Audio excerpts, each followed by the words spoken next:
Vote দিলেন না লোকসভার স্পিকার মীরা কুমার। নিজের নির্বাচনী কেন্দ্র সাসারামে নির্বাচনী কাজে ব্যস্ত থাকার কারণে দিল্লিতে গিয়ে ভোট দেওয়া সম্ভব হলো না তাঁর। মীরা কুমারের নাম একজন ভোটার হিসেবে দিল্লি লোকসভা কেন্দ্রে থাকলেও বিহারের সাসারাম কেন্দ্র থেকে এবার কংগ্রেস প্রার্থী হয়ে তিনি ভোটে প্রতিদ্বন্দ্বিতা করছেন। নিজের ভোটাধিকার প্রয়োগ করতে না পারার আফসোস থাকলেও মীরা কুমার নিজের কেন্দ্রের নির্বাচনে তত্ত্বাবধান করতে পেরে যথেষ্ট খুশি।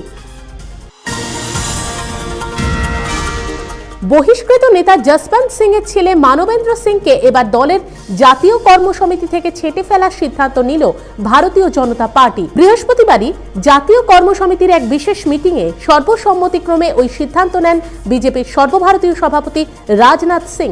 বহিষ্কৃত নেতা যশবন্ত সিং এর হয়ে ছেলে মানবেন্দ্র প্রচারের অভিযোগে তাকে জাতীয় কর্মসমিতি থেকে বহিষ্কার করল বিজেপি।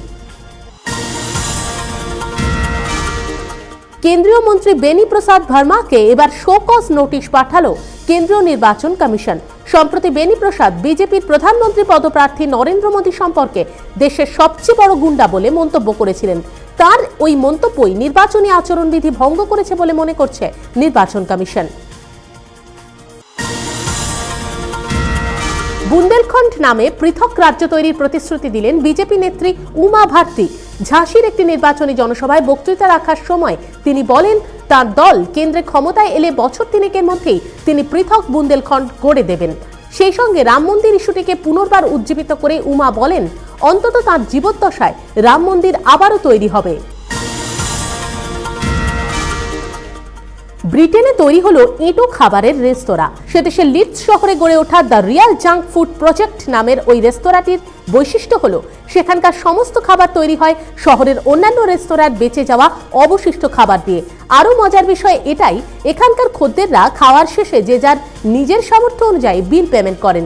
ওই অভিনব রেস্তোরাঁটির কারণে বছরে কমপক্ষে 1 টন খাবার অপচয়ের হাত থেকে রক্ষা পাচ্ছে বলেই জানাচ্ছেন রেস্তোরাঁ কর্তৃপক্ষ। এবার বক্সিং রিং ছেড়ে রূপলী পর্দার দুনিয়ায় আসতে চলেছেন ভারতীয় বক্সার বিজেন্দর সিং। বিশ্ব বক্সিং প্রতিযোগিতায় প্রথম ব্রোঞ্জ পদক জয়ী ওই বক্সার অভিনয় করতে চলেছেন একটি সামাজিক থ্রিলার ছবিতে। আপাতত ছবিটির নামকরণ করা হয়েছে ফাগলি। বিজেন্দর সিং ছবিটিতে একটি উল্লেখযোগ্য ভূমিকায় অভিনয় করবেন। ওই ছবিতে জিমি শেরগিল এক দক্ষ পুলিশ অফিসারের ভূমিকায় অভিনয় করছেন।